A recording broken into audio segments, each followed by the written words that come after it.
Hey, Facebook Live, what's going on? Facebook, Periscope. Listen, I want to talk to all of you on YouTube. It's your girl, Dr. V, and today I'm having an incredible conversation with someone I love a great deal. He's a young man I have a great deal of respect for. I want you guys to come in the room, but I don't want you to just come in the room. I want you to come in and I want you to share. So that's exactly what I'm going to do. I just encourage you to share right now this live. Let me see. Let me get to it, y'all. Come on, y'all. Share, share, share. Listen, we want to impact a lot of lives. Hey, Kimberly, good morning. Good morning. Good morning. How are you, beautiful? Yes, we live, baby. Share it with the world. Share it with your people. Share it with those that you think need to hear this word, this message, this interview. Literally, we're going to have a conversation about race. Oh my God, I know everybody just got nervous. We're going to talk about it, okay? We're going to talk about it, talk about it, talk about it, talk about it. Now listen, now y'all may be saying, oh, I know that white boy's over there uncomfortable. Not at all. He's used to me. Right? He's used to me busting out his song. He's used to me being me. He used to me saying white boy. He used to all of that. Okay. This is my son. I have white sons as well. Okay. So I want to introduce you guys to this incredible young man. This is my amazing student. And I'm going to try to tag you right now, David, so that your folks can see this. I shared it. So, you did? Okay, good. Yeah, good. Y'all have it too. Yeah. Good. Awesome. So, listen, to those of you who know David and love him, I want to thank you for sharing him with me today and for you all tuning in to this broadcast. Our goal is to create a conversation. Now, listen, this is not going to be a lecture, although he's used to me lecturing. This is not going to be a lecture. It's going to be a conversation. So let me tell you a little bit about this young man and how I met him. I was teaching at the University of Georgia, predominantly white university in Athens, Georgia, and he was in my class. Listen, y'all, and I'll let him tell you from the student side about experiencing me. But I go into class and I'm just me. I'm going to be me. I'm going to be loud. I'm going to be boisterous. It's going to be engaging, and I'm going to challenge you. I'm going to challenge your thoughts. I'm going to challenge, how you view the world. I'm going to challenge you to step outside of your comfort zone and to really deal with real things. And so this young man just secured a place in my heart.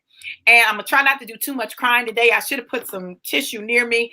But he secured a place in my heart because he's so real and he's so authentic. So much so that when my son was struggling in school and we were having some challenges with him, I asked him, David, will you mentor him? He would pick him up from school. They would go get ice cream. He would be like, Dr. D, can I get DQ? Can I pick him up? Can I get Daquan?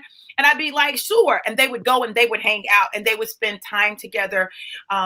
They would talk. They would have real conversations. And he became a part of my family. And that's one of the reasons that I love him. But the other reason that I love him is that he never made us feel like we were less than or any of that. Like, he always was very warm and practical and all of that. Like, it was real. It was real. And so I'm going to let David Gerald Scott speak to you guys for a minute and tell us a little bit about like our relationship from his perspective. Yeah. The fact that you've called me young man more than anybody has in 20 years shows how long we've known each other. So I knew you as Dr. D. Now you're Dr. V. I'll shift, but for me, I just remember first walking into your class and you talking to us and engaging us like no other professor that I knew. You talked to us like we were people. You talked to us about real life. You wanted what we learned to go outside of the classroom, and you probably wanted what we learned to go outside the classroom more than stay inside the classroom. That was one of the big things I noticed about you, is that pretty quickly, if I was going to know you or be engaged with you, it was going to go outside the classroom, right? Daquan was just an extension of how you engage people holistically. I think you're as a professor, I use more of what I learned in your classes on a day-to-day basis than I probably do in any other class. And especially over the past few weeks and few months and really years, I find myself quoting you specifically from, I think it was I think it was intercultural communication was a class that you taught, where we specifically, what I remember about it, there was so much more than that, but what I remember about it is that we looked at sort of communication within African American culture, communication within the sort of Latinx culture, and then communication within white culture. And for me, that was incredibly eye-opening, and I think established some things for me that allowed me to not struggle maybe a lot as much as a lot of my white peers do with sort of understanding different perspectives. It was just like, it was, to me, to you, it was probably not huge. To me, it was groundbreaking in terms of just how I understood different perspectives. That was a huge takeaway for me academically from you. Personally, like, I can't even list the things that you did. You gave me permission to engage things on an adult level that I probably should not have had. You, I don't know if you remember this. It is probably one of my great regrets, but I blame it on immaturity. But I went to your church a couple of times, and it was my first experience of being the only white. Like, I've been in a lot of rooms. It wasn't my first experience of being the only white person in a room. I've been in a lot of rooms like that, but it was my first experience of being the only white person in a church. And it was eye-opening for me in terms of how it made me think about my worship styles and patterns. And it was wild. And then I really, this was my regret, was that at one point y'all needed somebody to work with the youth ministry, and you reached out to me, and I said no. And I said no because I remember saying, everything I did in ministry was, at that point, was based on experience, what I had experienced. I remember thinking, like, I don't have any experience to speak to these students. And I think now I wish that I'd had the maturity to realize that it wasn't, that the best thing that I do in ministry is build platforms for other people to share. And I probably could have done that at the time. It was probably the best decision to make at the time, because it would have sure been, white savior complex and things like that. And I just wasn't ready to engage something about that. But even the fact that you spoke to me about it, to me, was so humbling and engaging. And I don't know, like, there's just, I could talk forever about it, but you and your voice in my life then continues to be you and your voice in my life now. And that's why I reached out to you. I reached out to you to say, for those of you who wouldn't know, I reached out to Dr. V a few days ago, and I just said, hey, I'm a white pastor of a predominantly white church, and I don't know what we can do to help. There's a lot of questions for me. Right. As an individual, thanks to Dr. D, I've read a lot of things that I never would have read otherwise. I've watched a lot of things that I never would have watched otherwise, but trying to understand even the small platform I have, and what does it mean for the white evangelical church, which has failed so many times in history on the front of equal rights, especially for racial groups. Like, what do I do?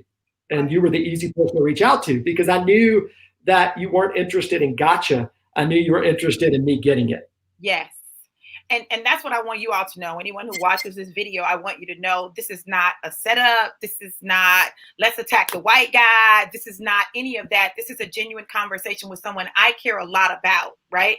So as we engage in this conversation and we allow you guys to peek in, because that's what we're doing. We're allowing you to peek in and participate in the conversation. But this truly is a conversation that he and I are having. We've not talked about what we're going to talk about. There's no script.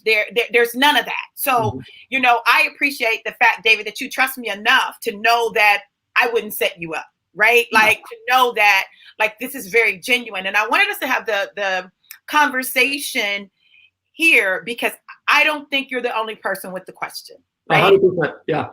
I believe a lot of people have the question, I'm white, I don't know what to do. I'm a pastor. I know I need to do something, but I'm not quite sure what to do. I don't want to offend. I don't want to overstep. I want to, but I want to do something.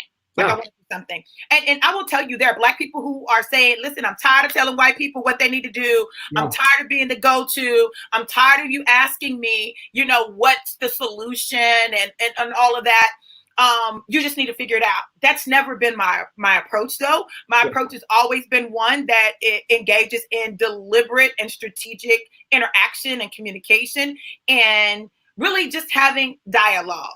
So let's talk. Okay. Now, you asked me a question, and the question that you asked me was, what do I do? What do I do as a white person who recognizes my privilege, who recognizes that there is something very wrong with what's going on in the world right now? And then how do I, as a pastor, lead my congregation? How do we move? What should I do? And this is what I'm going to ask you. I always answer a question with a question. I got to ask some questions first. Yeah. So David, for you, what have you been thinking about doing? What is it like? What was your thought as things happened and you're like, oh, I need to do something? What was your thought? Yeah. So, I think everybody has that sort of emotional push, or at least every white person that I know kind of has that emotional push, which is probably more selfish in terms of like, I need to feel better about what's happening. I feel guilty and I need to feel better. And I think that was for sure my first gut move, right? Which was like, I'm going downtown, right? Like, I'm getting out of bed. I'm going riot. I'm going protest. And it was almost, it's that weird combination of I care, but I also feel like I need to prove myself, which like, hopefully I'm getting old enough to not, whatever it is, if it's lower testosterone or whatever, I don't know, but hopefully I'm getting to that point where I don't have to do that anymore. I think that was my first thought. And then I thought, like my next thought was, and I think this is really hard for a lot of white people. I don't know. This is hard for me. I'm just going to speak for me. Okay. Is recognizing that like, I don't have to be the star to help. Right. And it's okay. Like supporting role is probably very important. And so then my shift was to, okay, like this is my main idea in terms of like the way I think about white privilege for what it's worth is I have it. I can't unhave it. Mm-hmm. And so how do I leverage it to build better platforms for people that aren't white? Mm-hmm. And so that was my next thought. And so what I did next was I reached out to people that I knew, like you, because everything for me is relational. Like good or for bad. I reached out, I have a handful of, I wish it was more. I have a handful of friends that are people of color who speak to me frankly, and I know will tell me the truth. And I emailed, texted, reached out to them, and I said, how can I help? Because I don't want to help the way that I think I should help, in terms of like, I think again, that's a perspective that's flawed. It's a perspective that puts me in that white savior mode, right? It's the same problem as me saying I can't work with these kids because I can't speak out of my experience to them. It puts me at center stage. And I get it. Like I have friends that have said, I'm tired. It's funny. It's mostly my white friends who have said, Black people are tired of white people asking them for help. It's none of my white friends.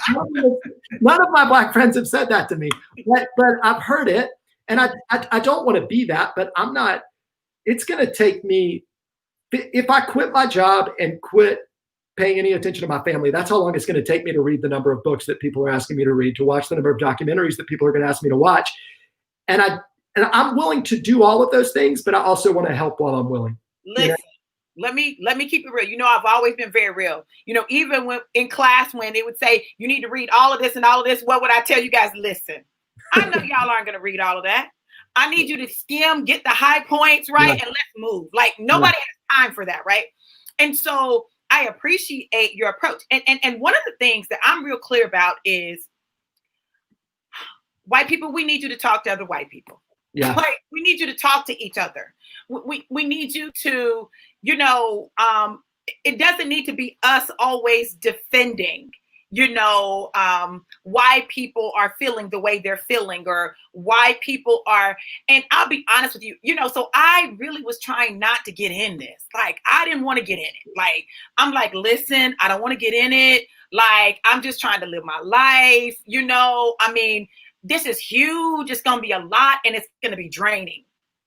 And one of the things that I always did with you guys was I shared some of my stories. Mm-hmm. I shared some of my experiences. I talked about what happened to me with the secretaries in Nebraska, and how they thought I had stolen their money. Like, I talked about those things, and I dealt with those things. And I was like, listen, I've done that. But I tried to save the white people, right? I've given them the tools necessary, right? And but God tugged on my heart, and he said, listen, I need you to show people what it looks like to engage in these real conversations. I need you to show people what it looks like to walk in love while holding people accountable for what they do and what they say or what they don't say, right? Mm-hmm. Because I think that sometimes people think that, we talk about silence, but even silence says something, right? 100%. Yeah. And not all silence is created equal. Mm-hmm. There's the silence where you're listening, because you want to understand. There's the silence where, you're listening, but you're like, here we go again, right? There's the silence that speaks very loudly that you're inconveniencing me with all of this, and I have nothing to say about it, right? So silence even says something. I study communication. I study nonverbal communication. I read silence well, right? Yeah. And I'm a prophet of the Most High God. He speaks to me and shares people's thoughts with me. So, it's not a thing of where I'm just blindly guessing. No, God said something to me right there. Okay, I'm just going to put it right there and put a pin in it. And so this is what I would say, David. I think that the fact that you asked the question was huge, right? And I also want to say, you don't have to read all the books. You don't have to watch all the documentaries. You don't have to do all of that. But can we begin to have genuine conversations and take what you've learned and take what you've experienced and share that with people who look like you? Because the truth of the matter is, racism will never be solved by Black people. It will only be solved by white people. It is the people with the privilege who must forfeit the privilege or use the privilege to create change that creates change. Because at the end of the day, we are not in positions of power. Even when a Black man was president of the United States, he couldn't change it. Yeah. So his Blackness actually prevented him from being able to do a lot of things. So having a white person in the office, they can do more than President Barack Obama was able to do because he was Black. And everything would always go back to race, right? So I would say just start somewhere. Start having the conversation. Talk to your parishioners, about what they're feeling. Give them the space to say, oh, this is just crazy Black people. They're just all entitled and they just think that. Let them get it out, right? Because too often we shut people down without allowing them to express that that's really how they feel. But if you never get out how you feel, then it becomes another thing like what's happening, right? With the looting and the rioting, because you've not heard me. You've not heard me when I was peaceful. It's like my kids. Now, listen, y'all, now I need y'all to not judge me, or you can, it don't matter to me, right? But as a pastor, as a prophet, like even with my kids, like sometimes they don't hear me until I cuss. If I say, sit your A down. Yeah. Oh, they hear that. Oh, mama cuss. Oh, this is serious, right? Yeah. So one of the reasons I believe we're where we are is because Black people's voices have been silenced or ignored for hundreds of years. To be honest with you, Black people are some of the most loving, accepting, forgiving people, like for real, but we're tired. And that's what I would say. I would say if there were anything that I would share with my white brothers and sisters, because we are all connected, it's that we're tired of saying the same things and not being heard, and saying it different ways and not being heard, and doing different things and still not being heard. And we want to be heard. We want to be acknowledged. And for those of you who are in ministry in particular, please, whatever you do, and I want y'all to hear my heart when I say this, do not tell us that we just need to love. It's like when you have a very real crisis and you go to the church and you go to your pastor and you say, listen, this is what's going on in my life and I need help. And they say, pray. And you look at them and you say, you don't think I did that already? Yeah.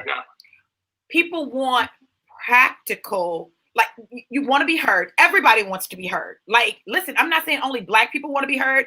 White people want to be heard too. Like, that's it. Point blank period. Everybody wants to be heard. And I wanted to create a space where people could be heard, but to be heard, you got to say something. Yeah. Did you see my neck roll right there? Did you see all that sister girl in me come out? I can't, well, I take that back. I can't hear you, you know, even if you don't say anything, but Yeah.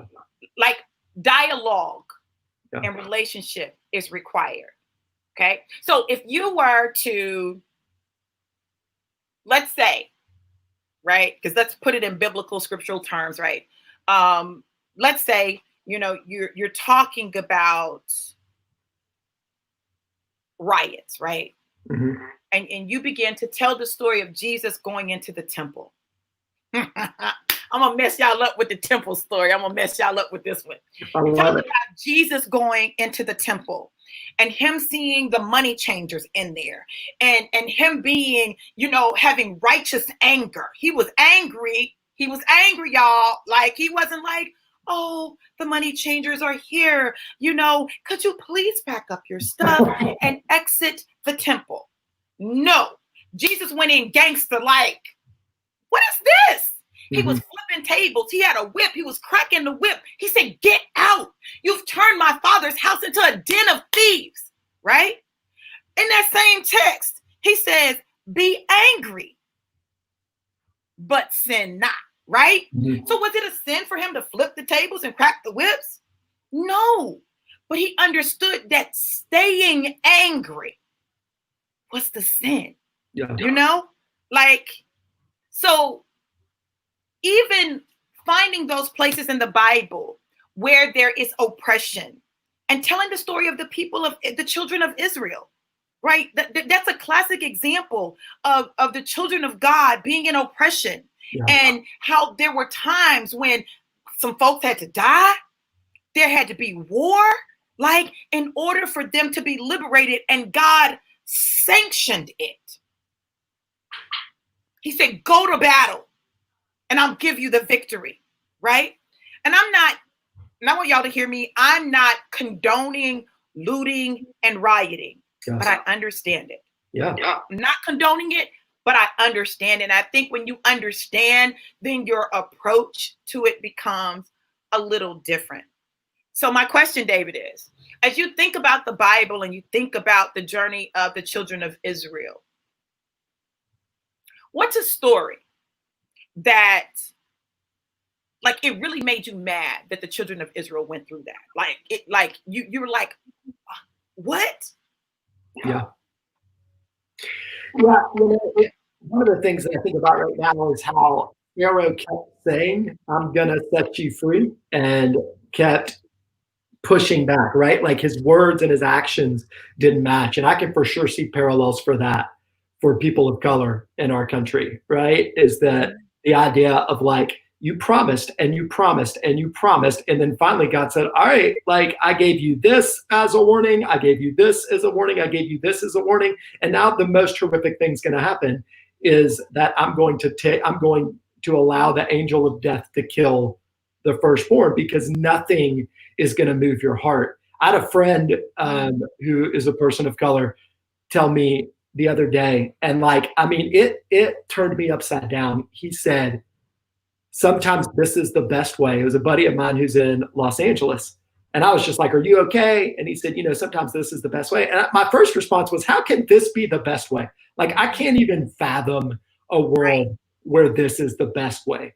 But I think about that story, and I think that maybe best wasn't the right word, but maybe only is the right word, right? Like, because they're like, holy, you know what? Like, they're like, oh, this is real, right? Like, this isn't, and I also think that, like, people, especially maybe people in Atlanta where I am, you sort of romanticize what was happening in the civil rights movement with MLK, especially if you're white, as though, and if you're a white Christian, as though like it was never complicated or it was never messy. Right. And it was probably all those things, right? Like, it was messy. It was and I think, as people, and again, only speaking, and it's interesting, this leads to a question. I'm not trying to like, no, you're good. You're good. I'm not trying to filibuster, but this, it's interesting is like, I think as a white evangelical, like my lifetime, I've never really had to fight for anything. Like, I mean, I haven't. And like most of my quote unquote, whatever cross to bear or whatever has just been like personal stuff that I probably caused on my own. But like this idea that you would have this messy, radical stuff that you have to walk through to get to change is so wholly foreign, like, to us. Right. And this is a part of that privilege. Yeah, right? For sure it is. Like it is so, it's the air we breathe.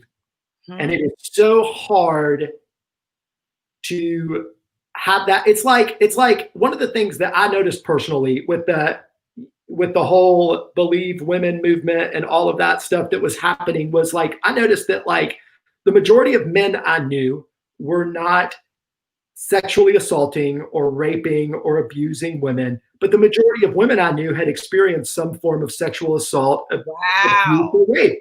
And that creates a real difficult disconnect because you feel like someone is calling you to account for something you didn't actively do. Right.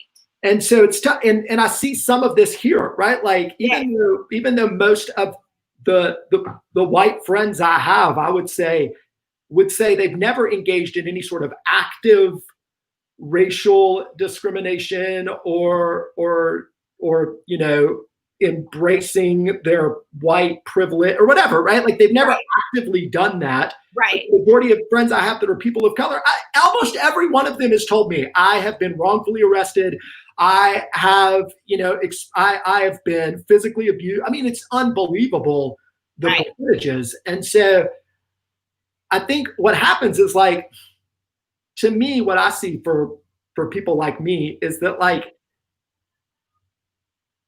anyway, it's not about like, you've got to get past the idea that like, you have to own, like, I'm not a Klan member, but that like, it's not binary. I'm not either a Klan member or completely, clean and innocent. Right. And it's okay to say, I thought we were driving in the road. It turns out we were in this ditch, and my perspective made me think we were in the road. And so when somebody pulls the wheel, I'm like, holy crap, we're about to go into the ditch. And they're like, no, we're in the ditch. We got to get back to the middle of the road. And that's good, David. I don't know what gets people there. What got me there was a friend of mine who was a person of color saying, I'll never forget, like we sat in a room together, and I said, so what is it? Like, what's white privilege? What is that? Somebody's saying something. And he said, as a black man, when I walk into a room and I'm the only black man, I have to think about being outspoken so that I'm not perceived as being an angry black man. Right. And like, I was like, oh, I'm always outspoken. And I don't ever care Right. Let Don't have to anybody. think about it. Don't have Yeah. to worry about it. So, David, listen, I don't know. Sorry. No, you're good. You're good. I don't know, because I had so many classes. But anyway, I don't know if you were in the class that I like walked out of class on. Like, listen, I walked out of the classroom. I walked out of the university. I was like, F UGA, F this class, F all of this, right? I was done. I was like, I quit. I absolutely quit, because the reality was I was going through some stuff in my life, in my home, in my marriage. Like, there was stuff going on. Like, I was overwhelmed. I was going through stuff in the department. Like, I was going through stuff on every side. Well, I remember a lot of that for sure. Yeah. Okay. And I was done. Because people go, well, no, you need to do this, this, this. And I said, listen, let me tell y'all, all y'all, right? And I walked away, and I had every intent of totally quitting the university, just quitting, right? Because I was always seen as the outspoken, too much, she doesn't do it like we're used to, well, we're accustomed to just doing the book, she's not doing the book. Why is she not doing the book, right? And I remember all of that frustration. And I remember this. I remember when I had decided, I remember I left, I was crying, I was upset. Of course, I couldn't cry there because, never let them see you sweat. But I remember crying, and I remember God saying, you have to go back and apologize. What? You have to go back and apologize. Well, why do I have to always apologize? Like, this is me. Why do I always have to apologize? Why do I always have to be the one to do this? Listen, these people did this. He said, you have to go back and apologize. You do, because you represent me, right? And I was like, I can't believe I got to go back and I got to apologize to these white people. I can't believe I got to do this. And I did it. And God has always held me to a certain standard. And it wasn't that I'd done something so wrong, right? It wasn't that. And it wasn't that I wasn't justified in how I felt. It wasn't any of that. It was God saying, I get it, but I need you to be here to fight a little longer. Yeah. I need you to be in position, because there's some students I need you to touch, right? Even though some things that are happening to you are unfair and unjust, there's some things I need you to be in place for, and some people I need you to be in place for. And you can't be there if you walk away now. Mm-hmm. So, as I look at everything that's going on, I feel like me wanting to stay out of it, me wanting to I just want to do my business. I want to lose weight. I want to sell some tea. You help some people lose some weight. You know what I'm saying? Help them have some energy, right? That's what I want to do. I want to teach my classes, make some money, and go on about my business. And I feel like God said through your message to me, hey, I need you to get back in the fight. Yeah. That's good. I have need of you. And this is what I would say to everyone. If you feel a tug and you feel like you're being pulled, it's God saying, I have need of you. Now, when you messaged me, you had no idea that we were going to do this. Like, you had no idea that, like, you just were asking the question. And I said, hey, great question. Let's talk about it live and share our conversation with the people. Yeah. So this is my question. Okay. If you could ask God anything as it relates to how to move forward in this, what would you ask him? Yeah, I would ask, and I am asking, what are the ways we can leverage our platform? I think about the church. What are the ways that we can leverage our platform to actually move this ball for equality, right? Whatever that is, move this forward so that we're actually making progress, so that a year from now we can say we spent our time and our energy and things are changing, things are actually moving.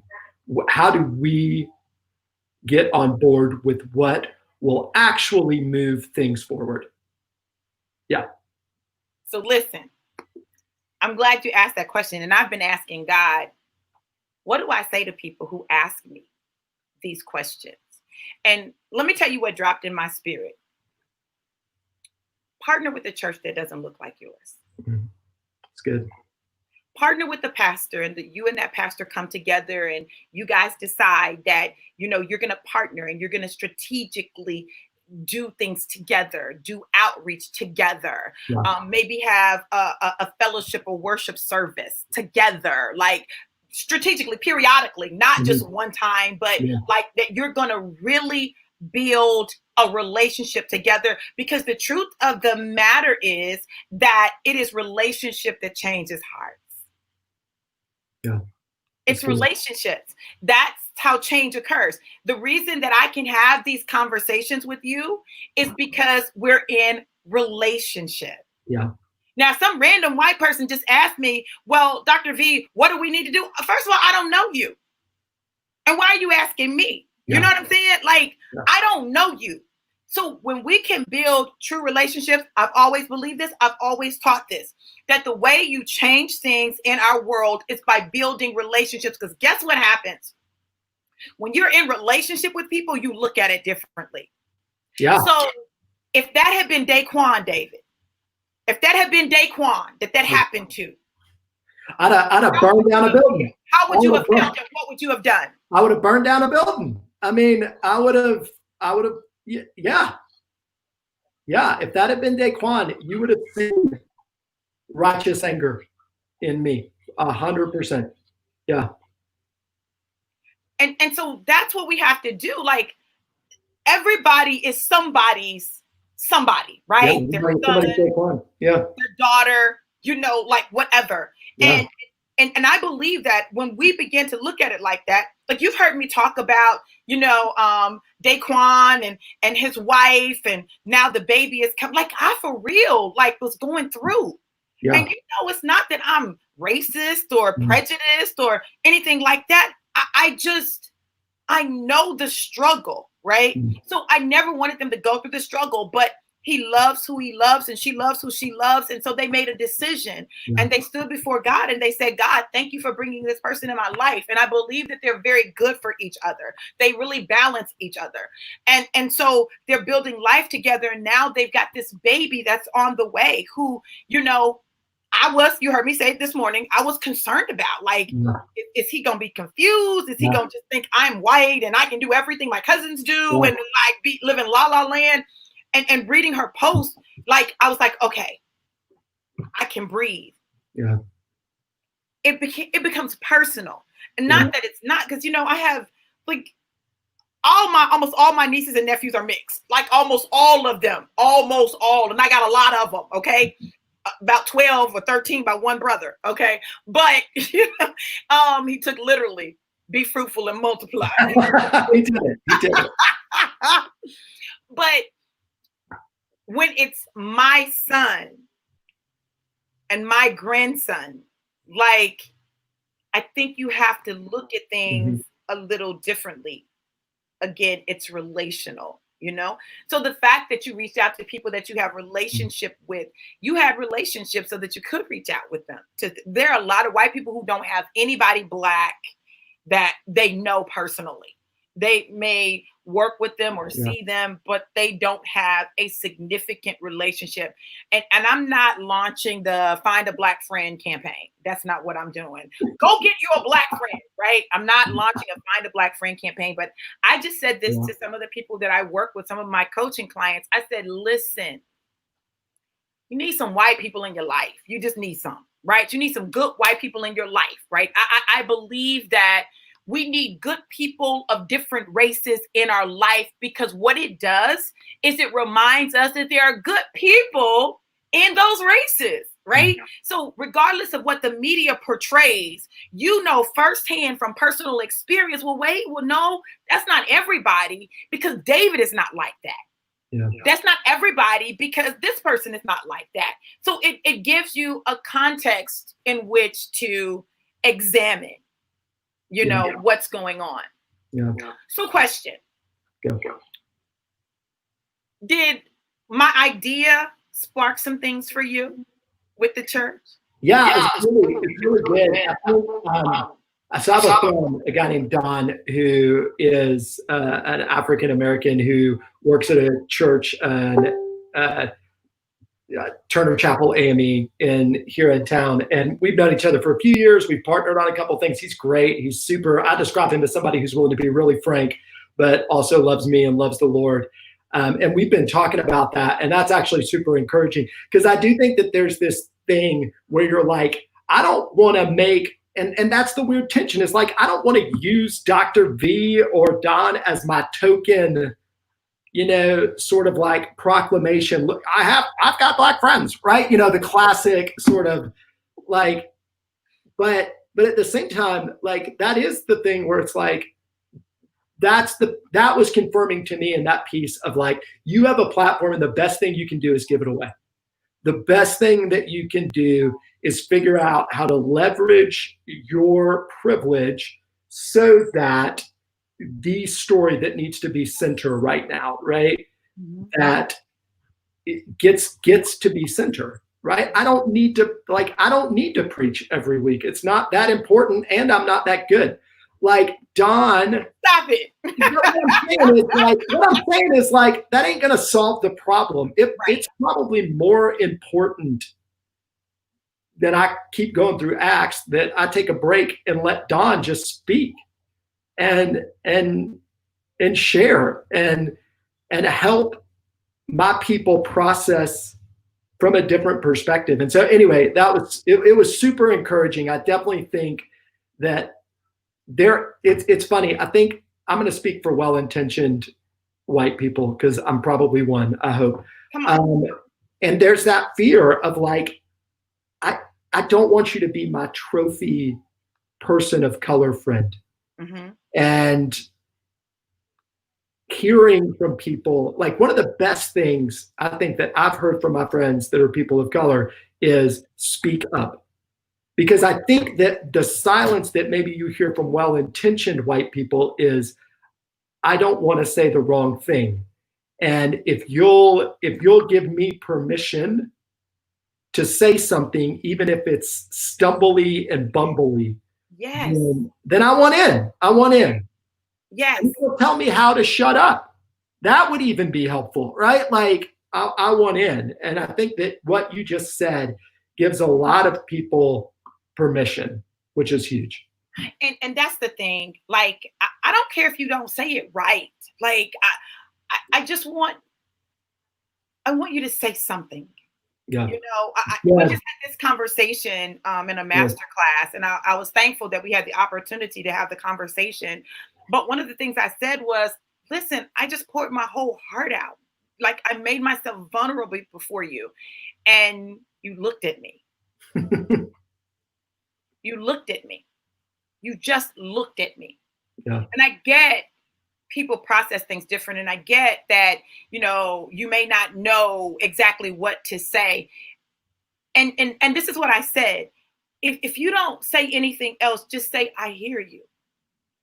If all you can say is, I hear you, like, that validates me in that I didn't just waste my time exposing something that I would rather not expose. Because frankly, to be honest with you, there are things that I would rather not say. Like, there are things that I'd rather not think about, that I'd rather not relive, because it hurt to my core. So we have a question, and the question is the whole idea of white privilege as offensive an idea as policing the Black community more strictly than the white community because of collective color? It's a big question. is the whole idea of white privilege as offensive an idea as policing the Black community more strictly than the white community because of collective color? I don't think so, but I'll let you speak. No, you go ahead. I want you to answer it. Come on for the white people. I don't think it's as offensive. That's my sister-in-law that asked that question. I don't think it's not as offensive to me. I get what she's saying. She's saying, so are you saying that white people are automatically included in this group of people that are guilty? Is that as offensive as policing Black communities more because you think crime is higher in Black communities? I'd be interested to hear what you think. I don't think it's offensive, right? Like, because I don't think that you're not speaking even to me when you say that that white privilege exists. You're not saying I need to be watched more strictly as a person because I have white privilege. What you're saying is I need to be aware that we live in a world where not by my own personal fault, but just by virtue of who started the game in the United States, that the rules bend towards me because people who just the rules bend towards me. And I think that's different than I don't like. I don't know. I don't know how to speak to the other side of it. I think you'd have to speak to that. But I don't feel offended by it, is what I would say. Okay, so this is what I'll say. Yeah, that was a huge moment, right? Because immediately you felt, well, I don't really know if I know the right answer. So let you answer it, right? Yeah. Of course, me being Dr. V, I'm like, nope, ball in your court. And then it's even more challenging because it's family, right? Yeah. So this is family. This is someone I know, and I got to figure out if I'm going to say it right or, how is it going to be? Yeah. Listen, I can't tell you if white privilege is offensive to white people or not because I'm not white. Sure. Right? But what I can say is that it is a reality that by the sheer virtue of your whiteness, that there's a certain amount of privilege that you walk in. Yeah. I don't know if you remember, I don't know if I did this with you guys. I think I did. Do you remember me asking you guys to write about what white meant to you, what being white meant to you? Yeah. And I remember what I wrote. Okay. Yeah, but do you remember people saying, like, I don't know because, like, I don't know, right? But the Black people all had answers, right? Yeah. The white people were like, well, I'm just white. I've never had to think about it. That's white privilege. Yeah, I remember there was a girl in one of our classes, and I don't know if you remember this. I tried to get you to go to bat with me. There was a Black girl in one of our classes, and I wanted to go out with her, and she kept turning me down again and again and again. And like, I was like, why is this a big deal? We'll just go on a date. And that to me is symptomatic of white privilege, right? Like it's again, it's not offensive that I didn't realize that I don't have the same consequences as her. Right. Like, that's not offensive to say that. It's just like what you said. It's just the reality on the ground. And so I think, Catherine asked that question. It's hard to compare like that. Those are a little bit of apples and oranges to me in terms of those. But I think if what you're pointing out is here's a reality, and we have to work within an understanding of reality in a way that doesn't exclude any individual from being to participate, right, based on whatever their race or their gender or any of those things. That's not offensive. It's just saying that like there are inequalities. And I do think that that's super. I mean, you see that, like, or I saw that. It took me forever. Like, for sure, I was an all lives matter person, 100%, because I was like, oh, that makes sense to me. And then you hear like these stories that you're like, why when they said Black Lives Matter, did you assume that was in contrast to white lives, right? Like, right. And again, that's that idea of like, this is the thing. I'm gonna butcher it, Dr. V. Okay. So you fix it. You fix it. But one of the most like like mind altering things that you ever shared with me was when you said, and this is simplification for sure, but what I remember you saying is white culture, people think about issues as an individual. Black culture, people think about issues in terms of the community. And then you talked about Latina cultures, and you said people think about things in terms of the family.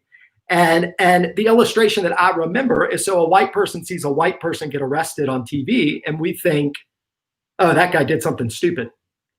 A black person sees a black person get arrested on TV, and they think, man, that's going to reflect on all of us. And I totally forgot where I was going with that. But the idea that the perspective is so different. Yes. I didn't know that until you pointed it out to me, shows that inequalities exist, right? That it's just proof that inequalities exist, and we have to start recognizing that if we're going to figure out what equality looks like, I guess. And perspectives differ. Yeah. Like women view the world differently than men a lot of times. And, we view differently based on, I'll give you a prime example. Listen, I have privilege. I have heterosexual privilege. Like, I have the privilege of being able to talk about my relationship, my sex. I can walk down the street and hold hands. I can kiss my husband in public without ever having to think about it because I am heterosexual, right? Someone who is not heterosexual, gay, lesbian, bisexual, transgender, they can't do that and receive like no one would look at me strange because I kissed my husband or we're walking in hands. Like, that is privilege. We all have privileges that exist in our life. And the question is, what will you do with your privilege? Will you simply walk in your privilege, or will you allow your privilege to speak up? Will you speak up from your privileged place? Yeah. Even if it makes you uncomfortable. Yeah. Will you speak up from your privileged place, even if it costs you relationships? Will you speak up from your privileged space, even if it means that some people attack you, right? Or misunderstand you, or they don't get you? Yeah. So I try to operate from a place where I use my privilege to address things, period, right? Yeah. So you'll hear me talk about gay, lesbian, bisexual, transgender, right? Because I think that a lot of times the church excludes those people. Like, I feel like it's like, you're an abomination before God. Get away from us. Don't touch us. Don't look at us. How can you say you love God and you're living this sinful life? And I'm thinking, how can you say you love God and you're operating in a racist manner? Or how can you say you love God and you're gossiping? Or how can you say you love God and you're doing this or you're doing that? Like, listen, I want people to walk away from this conversation knowing that I'm not saying you're a bad person because you have white privilege. I'm not saying you need to feel guilty because you have it. In fact, I would prefer for you not to feel guilty because guilt causes defensiveness. Yeah. I would prefer for you to look at your life and see if you feel any conviction. Yeah, 100%. God is not a God of condemnation, and I don't come on to condemn anyone. Yeah. But I come on to share some truths and some experiences that maybe will allow you to hold the mirror up and look in the mirror and say, am I feeling convicted here? That's right, Aaron. It truly is an inside job. I want to take it back to the person and the personal view, right? We have to really look at ourselves. Like, I've had to look at myself as it relates to my daughter in love. And I chose to call her my daughter in love because it reminds me that it is in love that she created a union with my son, right? Your daughter-in-law, you can treat one way, right? But your daughter-in-love, it always reminds me that I have to deal with her in love. Like, I can't just, and so I want us to do self-examination. And what I love about you, David, is you do that. You do that self-reflection, and then you say, how can I move this outward? So for the white people that feel like, I can't do anything, you absolutely can. You can look at yourself and you can really allow God to circumcise your heart. In the same way, I have to allow him to circumcise mine, right? I can't get lost in the sauce of the anger. Can't get lost in it. Can I feel it? Absolutely. But the sin is getting lost in it. I refuse to stay there. I love people way too much. So David, we talked about a lot of stuff. This was good. Did you enjoy it? Man, I love listening to you. So anytime I can do that, I'm in. Yeah. Sweet. I love you. And you bless me so much because it blesses me so much when my former students say, I remember in class when you said, Yeah. or you told this story. And I can remember people getting frustrated with me because I was telling too many stories. She tells too many stories. Not me. But I tell stories because you might not remember that term in the textbook, but you remember the story. No, yeah, I don't remember any of those things. I remember what you said and how you lived and how it challenged me while you also invited me in and it changed Aaron. Aaron's a friend of mine. He says this is the new podcast. We'll talk about it. We'll see if somebody will sponsor that. I don't know what we call it. But yeah, I remember. I mean, that's it, right? Like it's Daquan and it's you and it's sitting and learning from you and seeing you wrestle through all those things that you talked about and still figure out how to be a professional.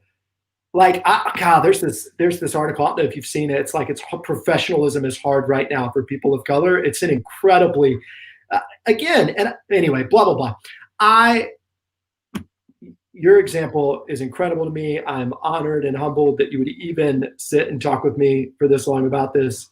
And so thank you very much. It meant a lot. It was incredibly helpful. And I think it was incredibly helpful for the people that I know that got on.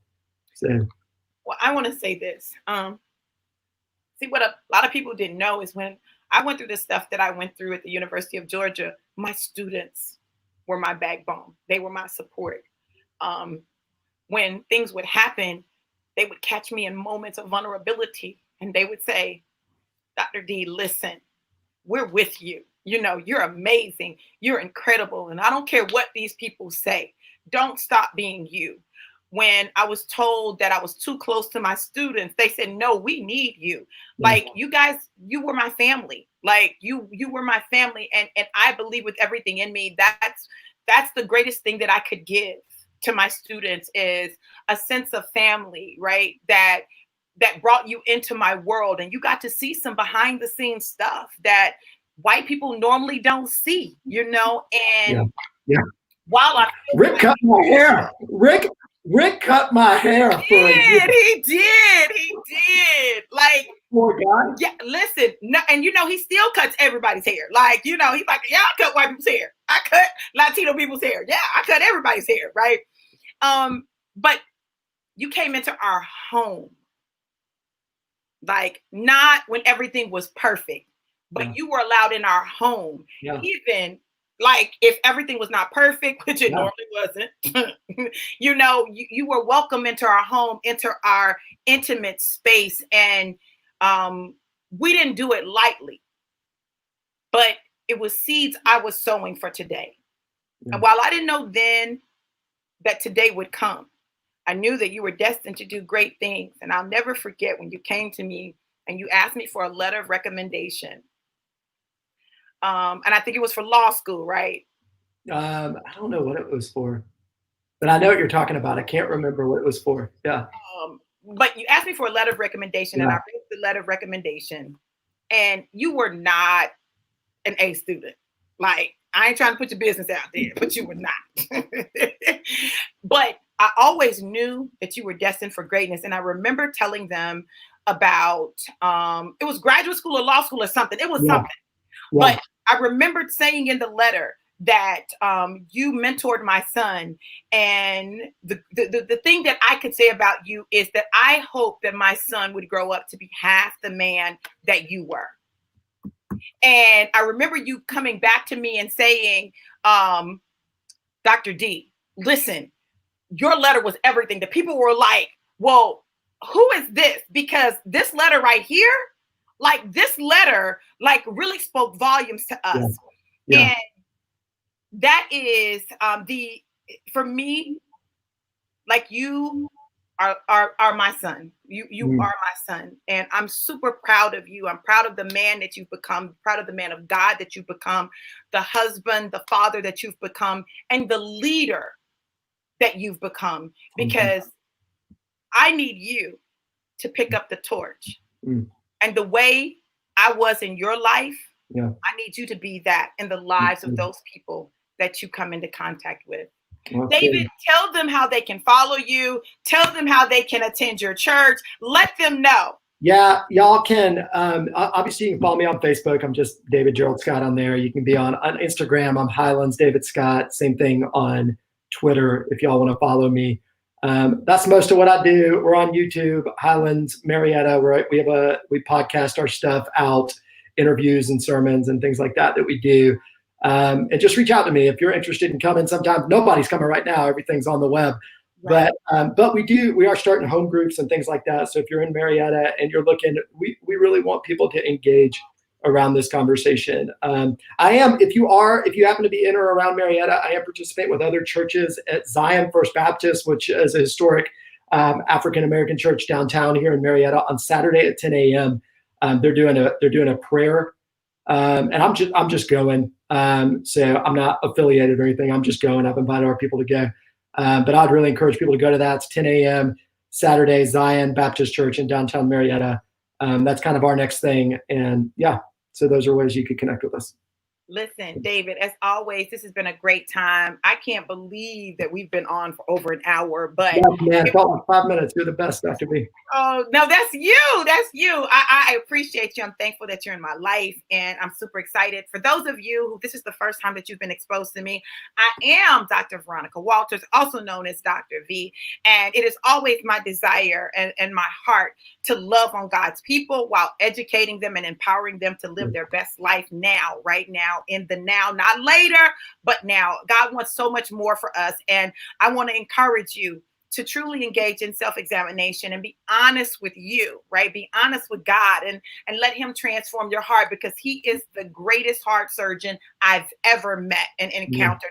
And I know he has definitely performed surgery on this heart, and he continues to. So let him do that work, and let us do the active work of talking to one another, building relationships, and continuing this journey called life. I love you guys to life and life more abundant. Have an absolutely amazing and phenomenal day. You guys be blessed. Yeah.